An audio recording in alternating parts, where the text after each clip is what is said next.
Shalom, nama saya Alvin.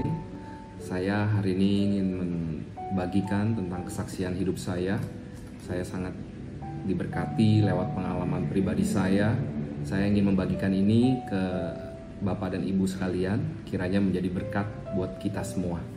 Saya awali dengan profil saya adalah seorang pengusaha. Saya importir daging sapi dari Australia, USA, dan dari New Zealand. Saya mulai bisnis ini sejak tahun 2013 sampai sekarang. Saya ingin membagikan tentang pengalaman saya di tahun 2019, yaitu tahun lalu. Sejak tahun 2013 saya mulai merintis bisnis ini, dari hanya import beberapa kontainer sampai Tuhan memberkati bisnis saya sehingga saya bisa mengimport cukup banyak.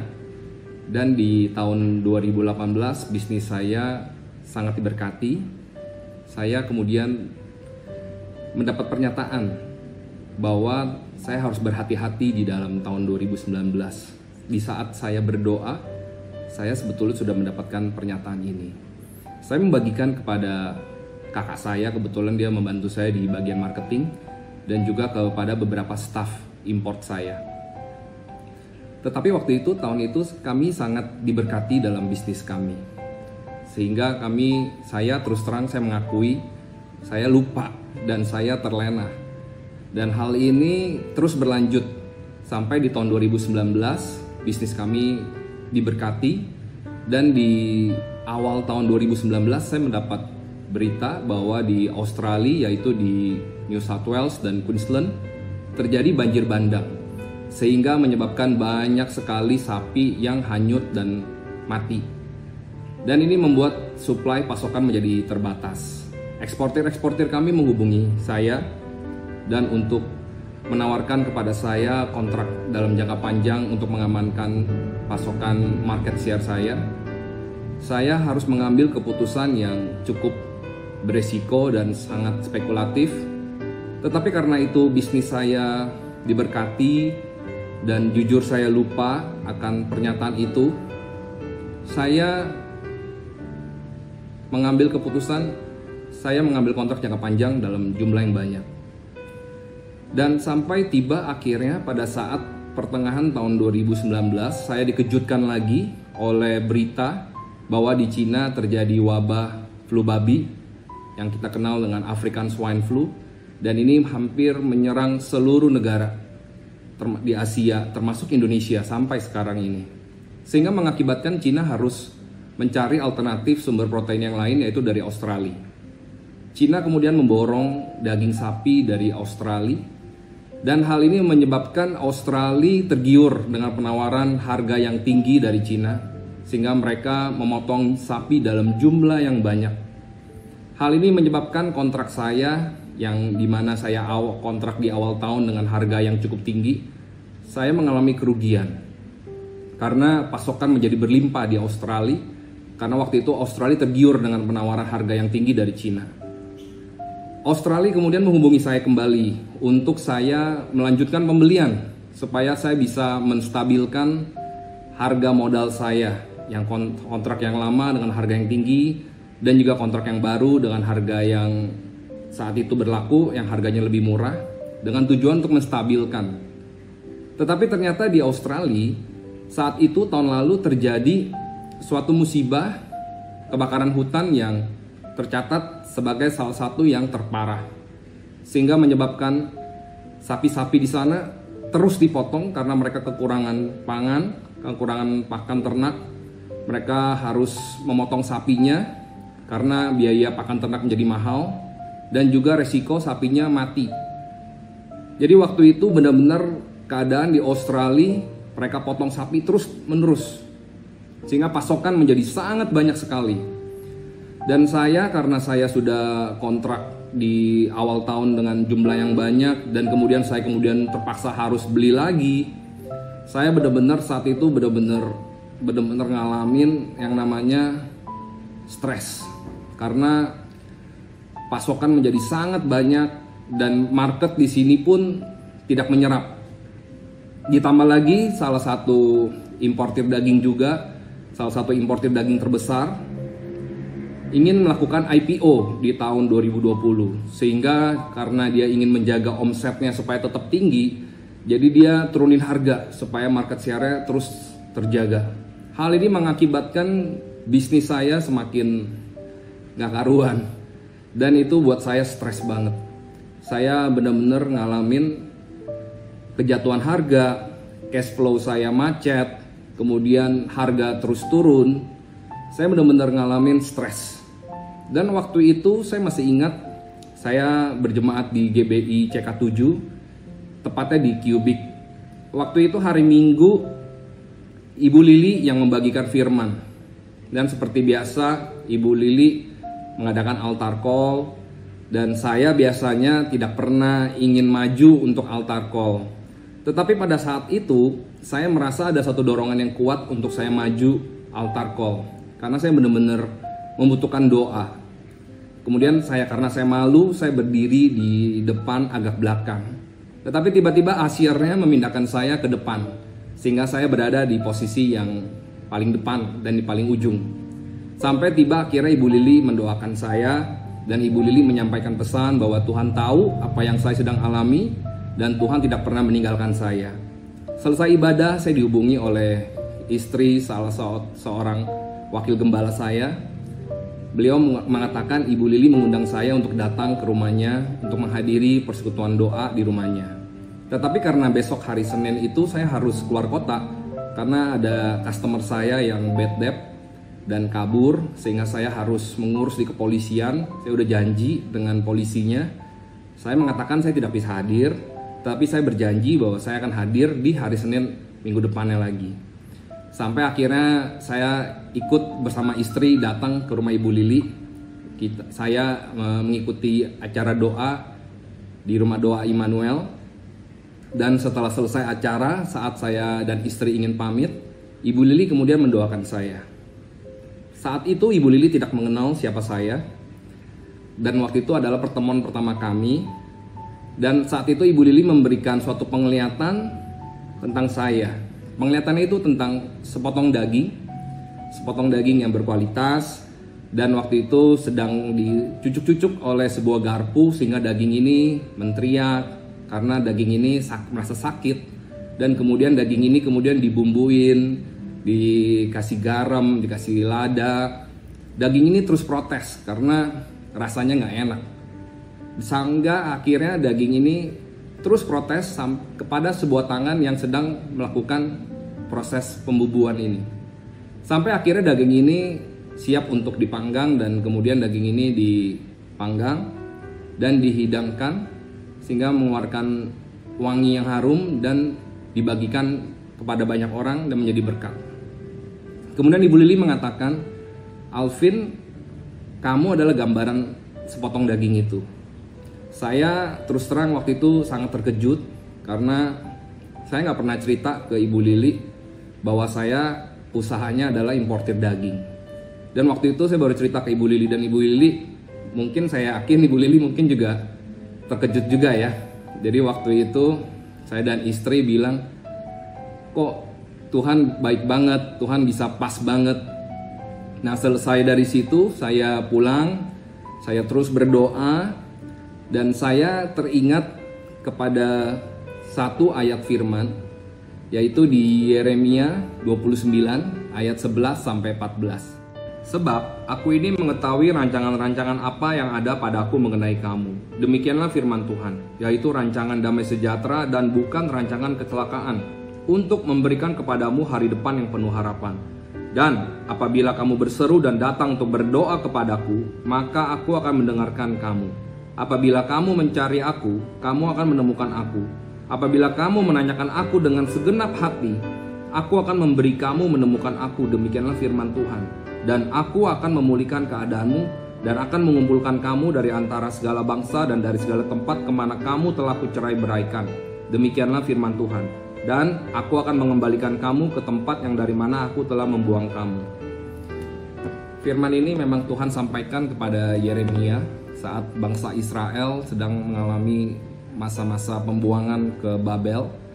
Dan saat itu saya merasakan bahwa saya mengalami permasalahan yang mungkin hampir mirip.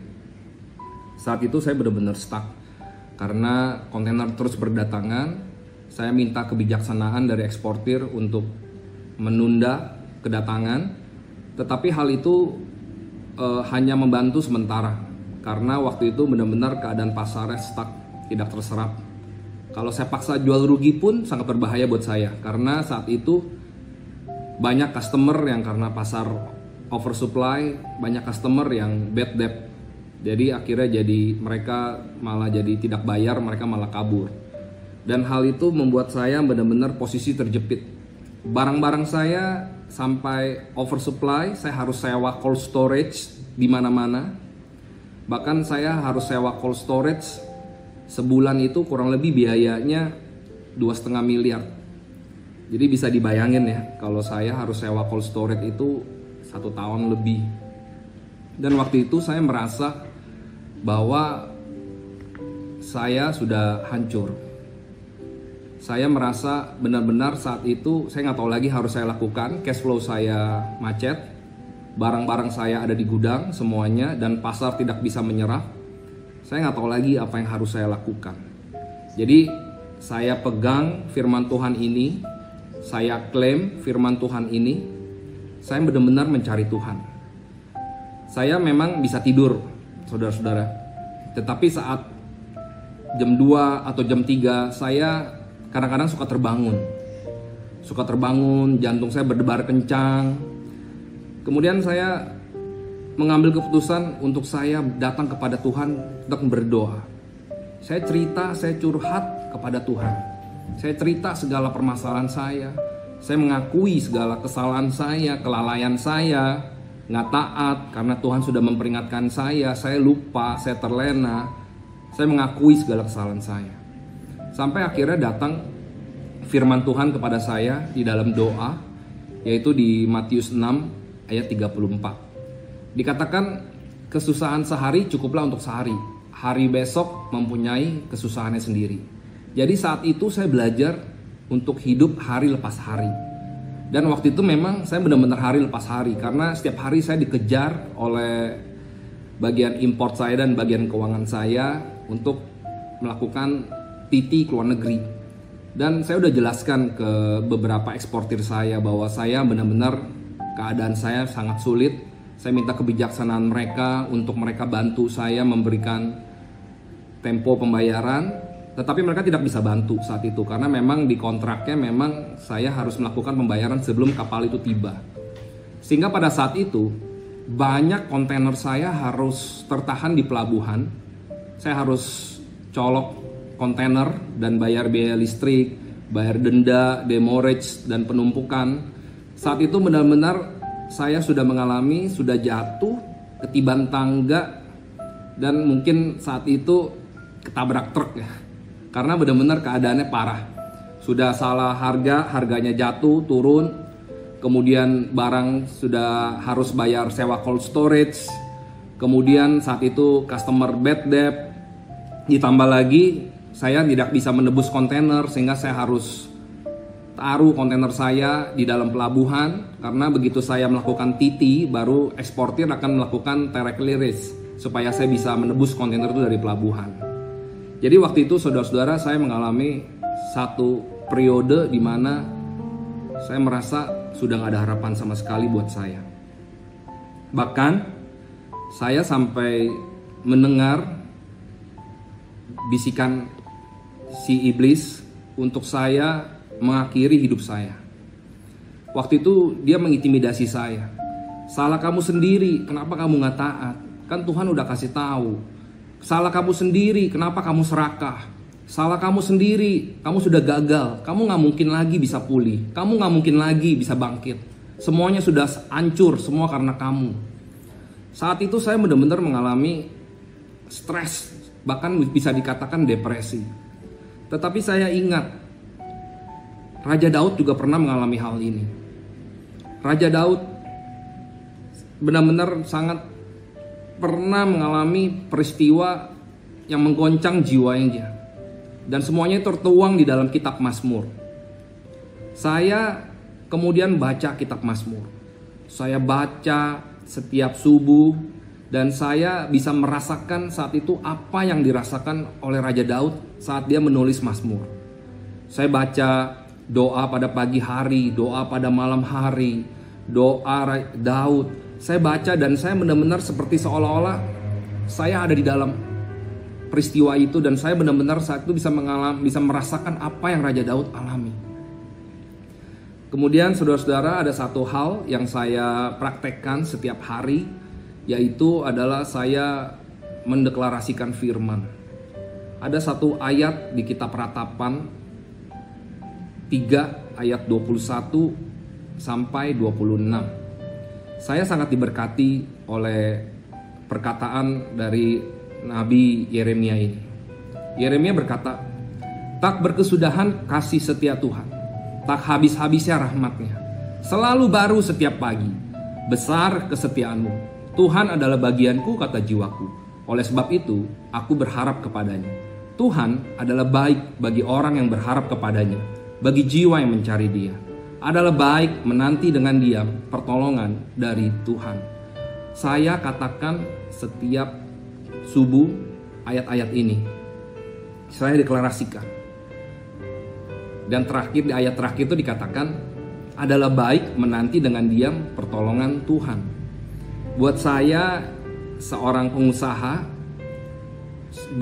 berdiam diri itu di saat keadaan seperti itu adalah sesuatu yang mustahil. Tetapi saat itu saya terpaksa oleh keadaan, tidak bisa berbuat apa-apa lagi. Meskipun saat itu saya memiliki banyak teman-teman pengusaha yang mungkin bisa menolong saya. Tetapi saat saya berjumpa dengan mereka, saat saya ingin mengucapkan sesuatu, tidak ada kata-kata yang bisa keluar dari mulut saya. Karena satu, saya tidak mau mempermalukan Tuhan. Kedua, saya juga gengsi. Karena saya punya kebiasaan, yaitu saya suka membaca Alkitab. Dan saya suka mengirimkan ayat-ayat Alkitab setiap hari ke beberapa teman-teman dan juga ke beberapa hamba Tuhan. Salah satunya juga kadang-kadang saya suka kirim ke Ibu Lili ya. Saya nggak mau mempermalukan Tuhan. Jadi saat itu saya nggak bisa berkata apa-apa. Saya cuma katakan begini sama Tuhan.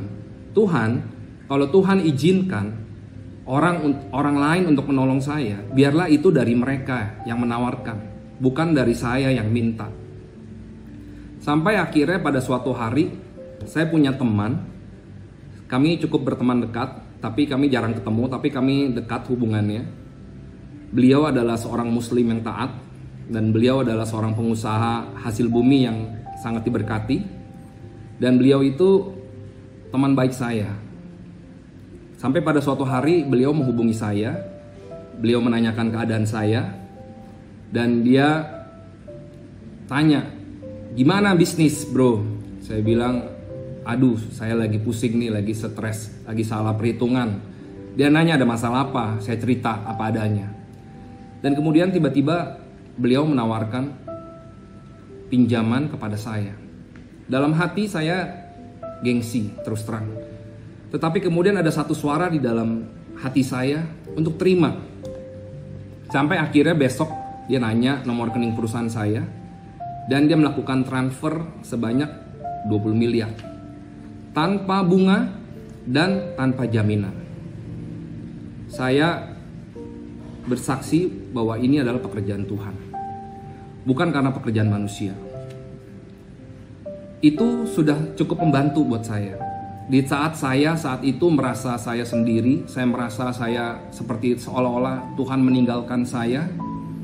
Seperti seolah-olah Tuhan berbicara, "Alvin, aku gak ninggalin kamu loh. Aku selalu ada untuk kamu." Dalam hal itu saya belajar untuk bersyukur. Setiap apapun kebaikan yang Tuhan berikan kepada saya belajar untuk mengucap syukur. Saya dapat pinjaman 20 miliar.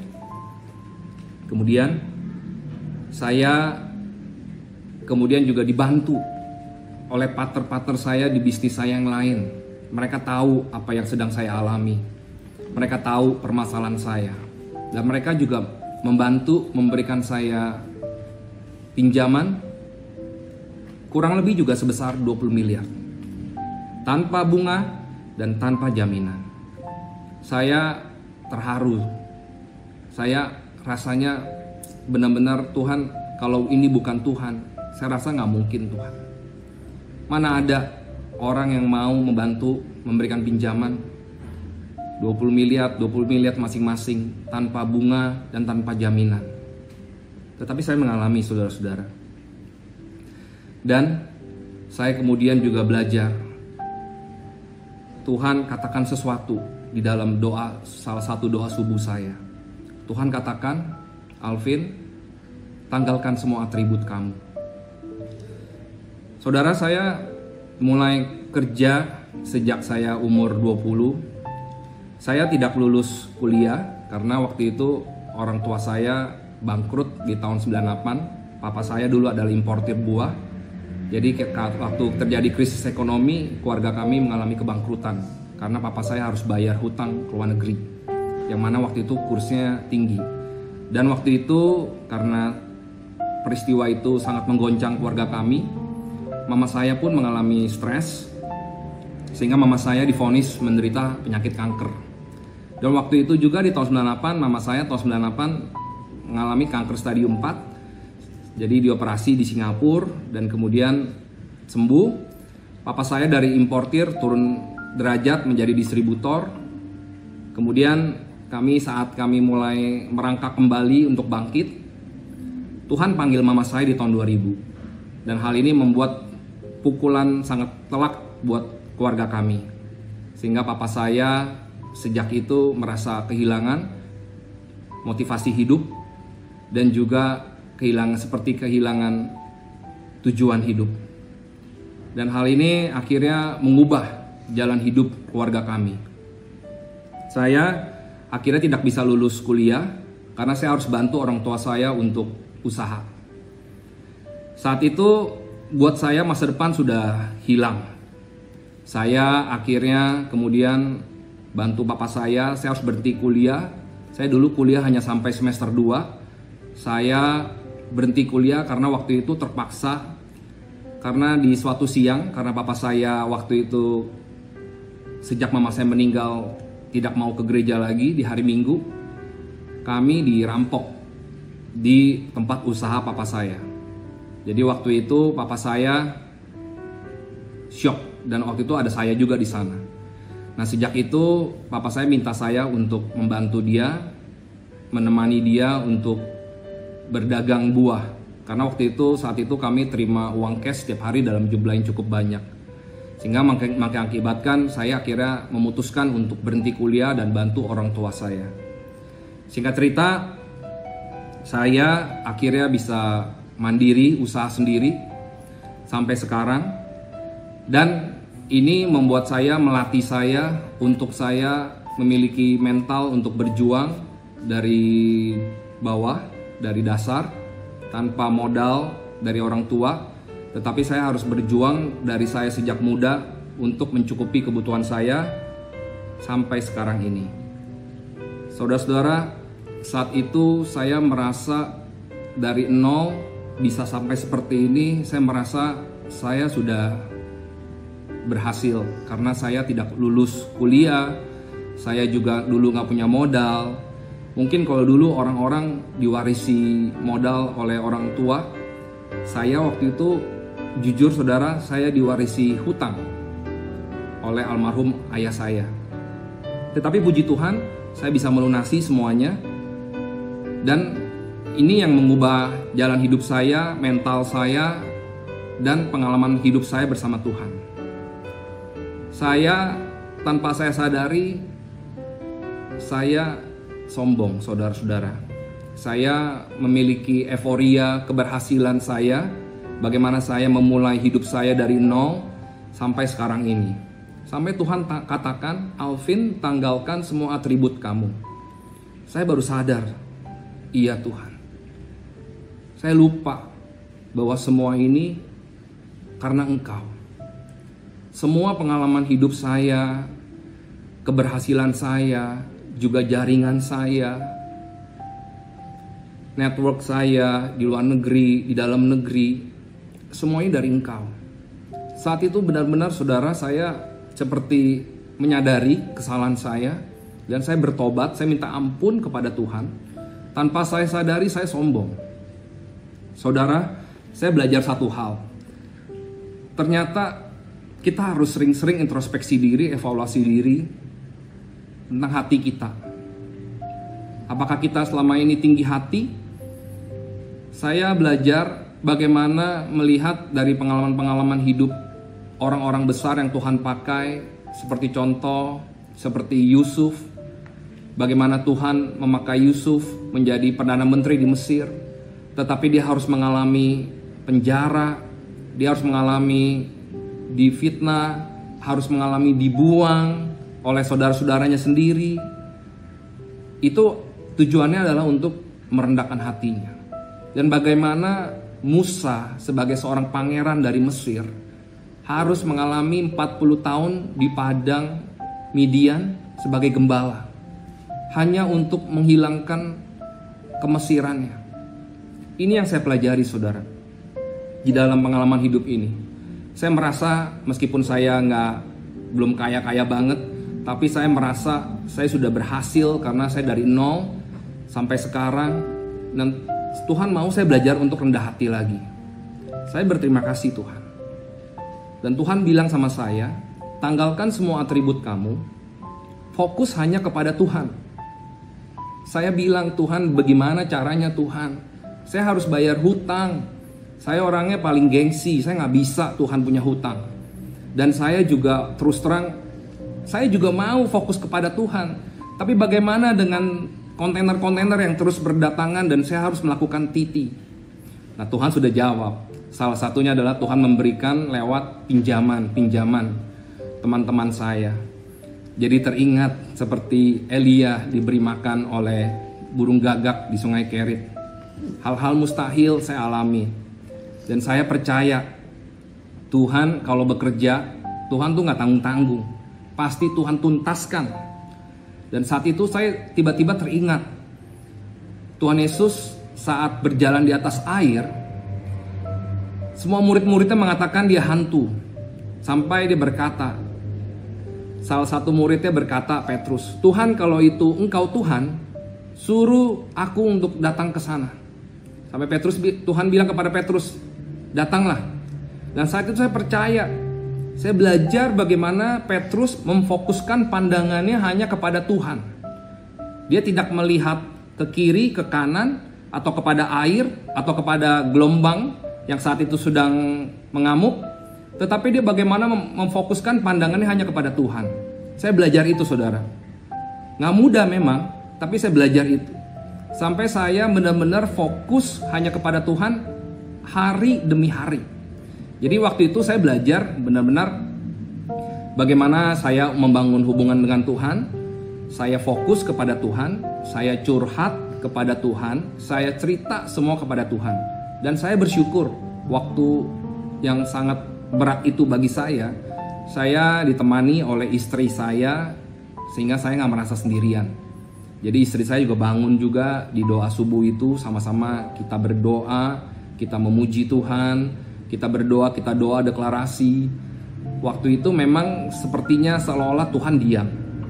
Saat saya berkata, Tuhan kok diam aja, kok Tuhan tinggalin saya, ada aja kebaikan-kebaikan Tuhan yang setiap hari saya alami.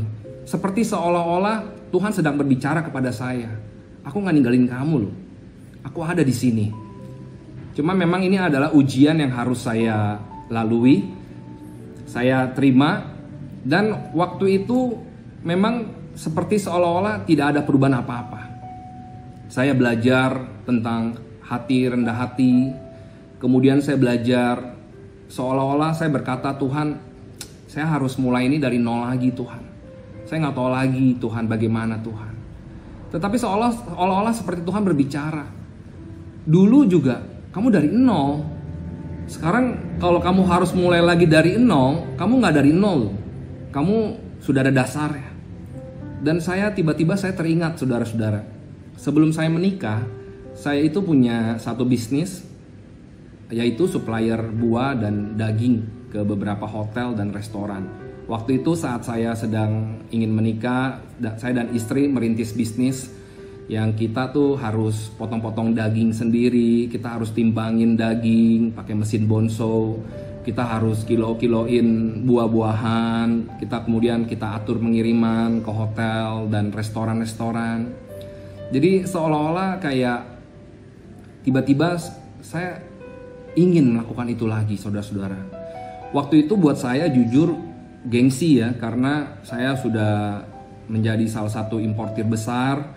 Volume saya sudah besar, saya import satu bulan kurang lebih sekitar 1.000 bahkan sampai 2.000 ton tiap bulan.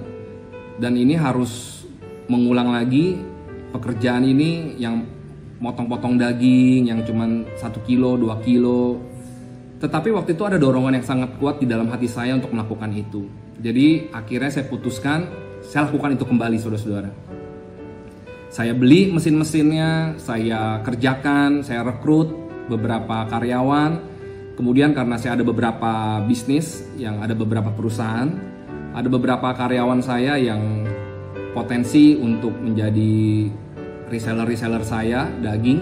Tetapi mereka selama itu tidak mau mencoba, karena mereka nggak punya know-how dan knowledge. Jadi waktu itu saya encourage, saya mengajar mereka tentang product knowledge daging dan bagaimana untuk memulai usaha. Jadi saat itu saya tanya, ada 3 syarat untuk menjadi seorang pengusaha. Yang pertama adalah punya kemauan, tekad. Yang kedua adalah punya keluarga. Yang ketiga adalah punya teman, artinya punya network. Jadi saya katakan kepada mereka, selama kamu punya kemauan dan kamu punya keluarga dan teman, maka kamu bisa jadi pengusaha. Karena untuk menjadi pengusaha itu bukan hanya berbicara hanya punya modal uang, tetapi yang paling penting adalah kemauan dan punya hubungan yang baik dengan sesama. Jadi saat itu saya potong-potong daging. Saya waktu itu saya mulai dengan sistem by PO, purchase order atau konsinyasi. Jadi saya beli beberapa chest freezer, kemudian saya pinjamkan kepada mereka, kemudian mereka menjadi agen saya. Dan usaha itu waktu itu berjalan. Dan saat itu usaha itu menjadi penghiburan buat saya menghabiskan waktu saya, hari-hari saya. Jadi saya pakai lagi celana pendek, saya pakai kaos, saya potong daging. Karena waktu itu kalau potong daging itu kan banyak remahan-remahan daging ya, yang mental-mental. Jadi waktu itu benar-benar saya harus mengerjakannya sendiri, memberikan contoh kepada karyawan-karyawan saya. Jadi saya benar-benar seperti deja vu. Saya mengulang kembali apa yang dulu pernah saya lakukan. Dan tanpa saya sangka-sangka, bisnis itu ternyata berkembang. Usaha itu terus berkembang. Jadi beberapa, tetapi tetap usaha kecil. Tiba-tiba di akhir tahun 2019 dan di awal tahun 2020 terjadi pandemi COVID. Waktu itu saya semakin pusing, saudara, karena banyak customer saya yang kena sakit COVID atau yang mereka aji mumpung, mereka jadi menghilang karena alasannya COVID. Jadi banyak sekali customer kami yang mengatakan pura-pura kena COVID atau mereka tutup, mereka pulang kampung karena mereka nggak mau usaha lagi di Jakarta karena zona merah. Saya benar-benar panik waktu itu, saudara. Saya cuma berdoa. Tetapi karena waktu itu saya sudah mengalami banyak peristiwa di dalam hidup saya di tahun lalu, jadi saya merasa seperti mati rasa, saudara. Saya merasa seperti ya udahlah, seperti rasanya ya udahlah. Saya bilang, Tuhan, terserah Tuhan aja, Tuhan. Dan di tengah-tengah pandemi itu, bisnis retail daging saya berikan nama Daily Beef, itu semakin berkembang. Karena banyak restoran tutup, banyak hotel tutup, dan waktu itu orang terpaksa banyak stay di rumah, work from home. Jadi mereka banyak masak sendiri di rumah, dan usaha saya itu berkembang pesat sampai sekarang. Sampai sekarang saya jadi banyak muncul bisnis-bisnis baru, ide-ide baru karena terkait bisnis reseller daging saya itu. Saudara, jadi saya belajar sesuatu dari hal ini, bahwa masalah itu bisa mendatangkan berkat asalkan kita terus optimis, kita semangat, dan kita bisa melihat peluang di tengah-tengah permasalahan. Jangan fokus ke masalahnya. Tapi kalau kita fokus kepada Tuhan, kita malah bisa melihat peluang di balik permasalahan itu. Saya tetap menjalani hari demi hari. Masalah saya belum selesai, saudara. Saya terus mengalami permasalahan yang sama. Tetapi cash flow saya sedikit demi sedikit mulai agak pulih. Jadi saudara-saudara, saya teringat akan sebuah ayat, yaitu di Ayub 42 ayat 2 dan 5. Ayub 42 ayat 2. Aku tahu bahwa engkau sanggup mengadakan segala sesuatu dan tidak ada rencanamu yang gagal. Dan ini yang menjadi pegangan saya, saudara. Saya katakan kepada setiap kali iblis membisikkan sesuatu ke saya, kamu gagal, kamu sudah tidak mungkin bisa lagi. Saya lawan dengan ayat ini, saudara. Saya katakan, engkau yang bohong. Karena Tuhan, firman Tuhan iya dan amin. Tidak ada rencana Tuhan yang gagal dalam hidup saya. Mungkin semuanya tertunda dan ini membawa kebaikan buat saya. Menjadi pembelajaran buat saya supaya saya siap untuk menerima dan memasuki destiny ilahi dalam hidup saya. Saya sangat diberkati oleh perkataan Ayub di ayat 5 ini. Hanya dari kata orang saja aku mendengar tentang engkau, tetapi sekarang mataku sendiri memandang engkau. Saudara, ini adalah sebuah statement dari Ayub, yang mana ini menjadi titik balik dari Ayub. Titik balik juga Tuhan memulihkan keadaan Ayub. Saya benar-benar mengalami hal ini, saudara. Akhirnya saya berkata kepada diri saya sendiri, tenanglah hai jiwaku, tenanglah hai jiwaku. Saya sering ucapkan ini kepada jiwa saya. Saya selalu katakan Tuhan tuh baik, nggak ada rencana Tuhan yang gagal. Semuanya ini pasti mendatangkan kebaikan buat saya. Roma 8 ayat 28. Ini pasti mendatangkan kebaikan. Saya nggak mungkin, saat ini mungkin saya nggak ngerti, tapi hal ini pasti mendatangkan kebaikan buat saya. Saat saya berdamai dengan keadaan saya bisa menerima kenyataan. Saya katakan kepada Tuhan, Tuhan kalau semua ini harus hilang, gak apa-apa Tuhan. Saya harus mulai dari bawah lagi, gak apa-apa Tuhan. Yang penting, Tuhan janji satu hal ya. Tuhan pegang tangan saya, Tuhan sertai saya. Dan kali ini, saya mau memulai kembali bersama Tuhan. Saya udah ikhlas, saya rela. Meskipun yang saya kehilangan itu mungkin tabungan saya selama bertahun-tahun saya kerja, belasan tahun. Saya kerja, saya tabung, semuanya habis sekejap. Saya ikhlas. Tapi saudara, juga ada satu hal yang saya mau bagikan. Selama saya mengalami masa-masa yang sulit itu, saya tidak berhenti membaca Alkitab. Saya terus membaca Alkitab dan saya terus membagikan rema atau ayat-ayat yang berkesan di hati saya bagikan ke teman-teman dan juga kepada rekan-rekan hamba Tuhan. Dan juga saat itu saya juga tidak berhenti untuk berbuat menabur kebaikan. Jadi waktu itu memang di tengah-tengah pandemi COVID, saya rasa kita semua tahu ya, kita harus bergerak membantu sesama. Saya juga menyarankan kepada kita semua untuk terus menabur tanpa kita melihat keadaan kita. Karena Tuhan memang sudah menyediakan buat kita benih untuk kita tabur dan roti untuk kita makan. Itu ada di firman Tuhan. Dan saya tetap lakukan hal itu. Saya ingat, saya mulai stres banget itu mulai kalau nggak salah bulan 9, bulan 10 di tahun 2019. Sampai saya mengalami autoimun, yaitu alopecia areata. Rambut saya tiba-tiba rontok, jadi muncul pitak-pitak. Biasanya 6 bulan sembuh, saudara.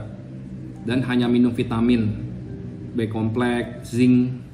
Tetapi sampai sekarang pitak-pitak saya sembuh beberapa titik, tapi pindah saudara ke beberapa titik. Tapi buat saya menandakan ini adalah proses yang harus saya lalui. Saya di bulan 9 dan bulan 10 tahun ini, saya lupa tanggal tepatnya, tapi saya berdamai dengan keadaan ini. Saya bilang, Tuhan saya terima, saya ikhlas Tuhan. Tiba-tiba saudara, saat saya bilang saya ikhlas, saya terima, saya akui segala kesalahan saya belajar dari hal ini. Tiba-tiba di dalam doa subuh itu seperti seolah-olah Tuhan menjamah saya mengalami lawatan Tuhan, dan saya benar-benar saat itu merasa seperti Tuhan peluk. Saya merasa seperti Tuhan hadir di dalam doa subuh bersama-sama saya. Dan saya menjalani hari demi hari sudah berbeda, saudara. Saya menjalani hari dengan sukacita. Masalah belum selesai, tetap ada masalahnya. Tetapi saya melewati hari demi hari dengan sukacita. Sampai tiba kita dengar di berita China dan Australia tegang, hubungan bisnis ekspor import mereka bermasalah. China ban, blacklist Australia untuk beberapa produk. Salah satunya adalah daging sapi. Jadi di Australia itu terjadi tahun ini kebalikannya dari apa yang terjadi tahun lalu. Jadi tahun lalu kebakaran hutan, tahun ini mereka justru mengalami hujan lebat dan banjir. Sehingga mengakibatkan sapi-sapi di sana tidak banyak yang dipotong. Ini mengubah keadaan, saudara-saudara. Ditambah lagi pandemi Covid, ekspor impor terhambat. Sehingga arus kontainer terhambat. Kita mau import, kita mau ekspor, kontainer kosong itu susah.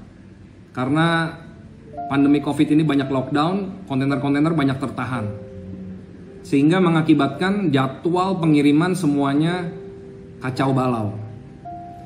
Saudara, di Jakarta ini mungkin saya satu-satunya saat itu importir yang memiliki banyak barang. Sehingga barang-barang yang ada di gudang saya mulai keluar dengan sangat cepat. Sekarang memang belum habis total, tapi hanya tinggal sedikit lagi stok lama saya yang tahun 2019. Bahkan di tahun 2020 ini saya sudah melakukan pembelian banyak lagi, karena memang harganya bagus, saya beli lagi. Dan memang saat ini keadaannya berbalik, saudara-saudara. Benar-benar berbalik dari keadaan tahun lalu. Justru aneh ya, di tengah-tengah masa pandemi ini bisnis saya rame. Dan juga harga-harga bagus, sehingga mendatangkan keuntungan buat saya. Saudara, saya belajar, saudara, untuk melihat dengan cara pandang Tuhan.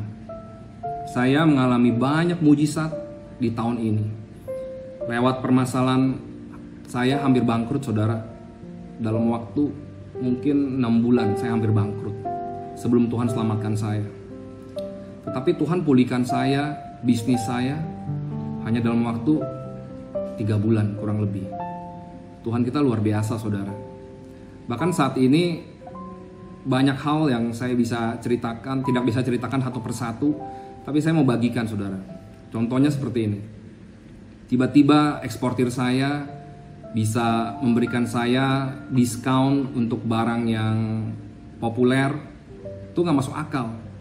Saat itu banyak importir yang mau beli barang itu. Tiba-tiba eksportir saya bisa nawarin barang itu ke saya dan kemudian memberikan diskon lagi. Diskonnya nggak tanggung-tanggung, diskonnya bisa hampir 50%. 50% bahkan. Beberapa kontainer saya diberikan diskon 50%. Saya merasa, Tuhan, Engkau baik banget, Tuhan. Dan bukan cuma 1-2 kontainer, beberapa kontainer. Karena eksportir saya ini baik banget sama saya pikir. Kemudian dia juga minta tolong saya, tolong dong, saya ada beberapa kontainer nih yang saya customernya nggak bisa jual dan customernya bermasalah pembayarannya. Bisa nggak kamu terima, kamu ambil di sini? Saya sebetulnya mau nolak waktu itu, nggak enak, saudara. Tapi waktu itu saat itu kontainer yang ditawarkan ke saya itu memang susah jualnya. Tetapi karena saya nggak enak untuk menolak karena dia sudah baik kepada saya terima kontainer itu. Dan saya percaya, Tuhan tolong saya, Tuhan. Begitu kontainer itu tiba di Indonesia, keadaan berbalik. Malah barang yang diminta tolong saya untuk saya jualkan, malah menjadi barang yang populer dan dicari oleh banyak orang. Dan di situ saya bisa melihat, Tuhan, cara Engkau bekerja itu luar biasa. Bahkan hal ini menjadi kesaksian buat seluruh karyawan-karyawan saya, yang notabene banyak non-Kristen, mereka Muslim. Mereka tahu perjuangan saya, mereka tahu apa yang kita alami bersama-sama karena mereka ada di sana. Dan buat mereka juga ini adalah sebuah kesaksian.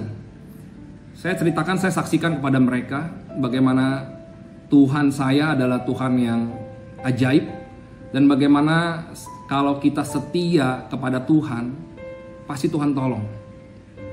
Saudara, saya belajar tentang pelajaran hati di tahun 2020 ini, saudara.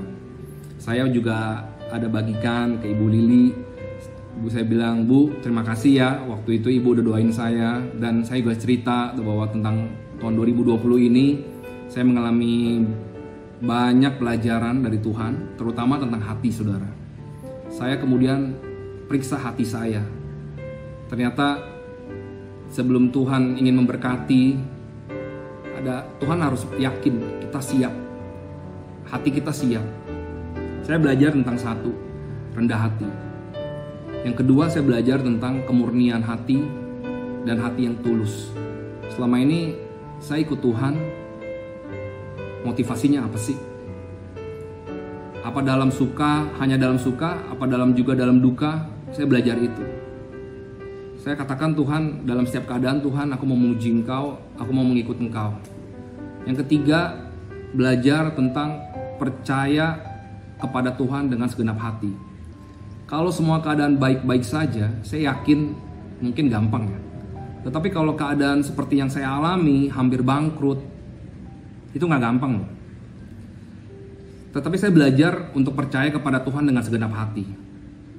Yang ketiga, bagaimana memiliki hati yang teguh dan konsisten. Karena untuk kita menjadi kuat itu mungkin bisa kalau sementara. Tetapi kalau konsistensi itu dibutuhkan keteguhan hati. Ini yang saya belajar, memiliki hati yang teguh, iman yang teguh, yang tidak tergoyahkan oleh keadaan apapun.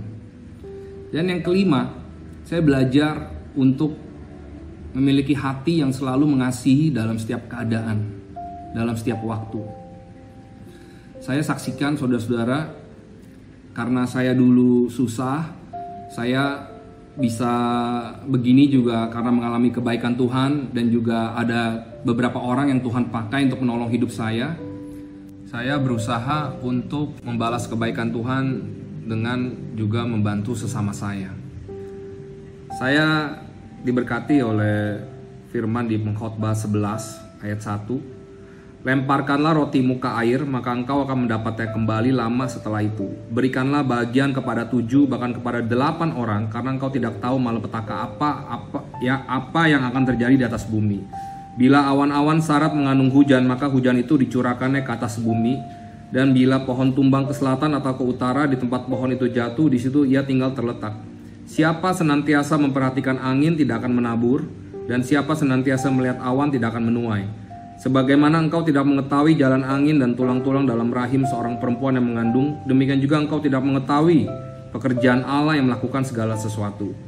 Taburkanlah benihmu pagi-pagi hari, dan jangan memberi istirahat kepada tanganmu pada petang hari, karena engkau tidak mengetahui apakah ini atau itu yang akan berhasil, atau kedua-duanya sama baik.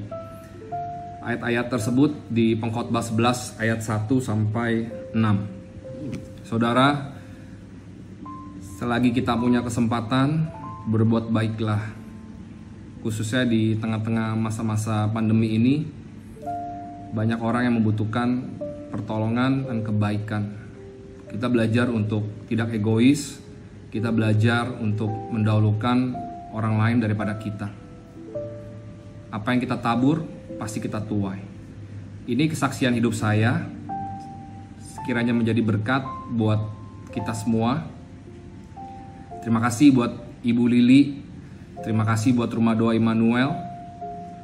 Saya tutup dengan satu ayat, yaitu di Roma 8 ayat 28. Kita tahu sekarang bahwa Allah turut bekerja dalam segala sesuatu untuk mendatangkan kebaikan bagi mereka yang mengasihi Dia, yaitu bagi mereka yang terpanggil sesuai dengan rencana Allah. Terima kasih, Tuhan Yesus memberkati.